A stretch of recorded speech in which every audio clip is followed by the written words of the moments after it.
Hey everybody, what is going on? I hope you guys are all doing well, and welcome to another tutorial video. In this video, I'll be explaining to you guys how you can edit audio using Bandlabs, so let's get right into it. For example, as you can see, I'm in a blank new project, and let's say I want to add a piece or a audio file to edit here. You just click here and select whatever you want. If you go to show all files, you'll need to find it as a file on your computer. This is just a Opera GX pop-up, which allows me to sort through recent files. And let's say I want to add the Baldur's Gate OST. You can do it that way manually, or you can just drag and drop the file if you found it on your file explorer, and then you'll be able to add it as a track.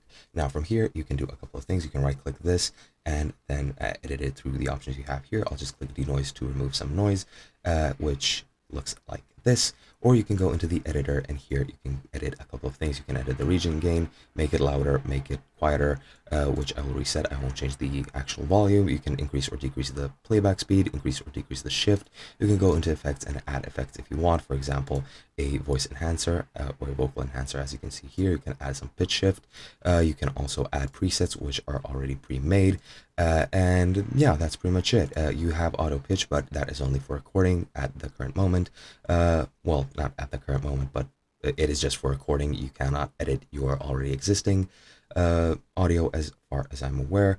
You might also be able to, I'm not sure, but yeah, that is pretty much it on how you can edit audio. Hope you guys enjoyed, and I'll be seeing you guys in another video.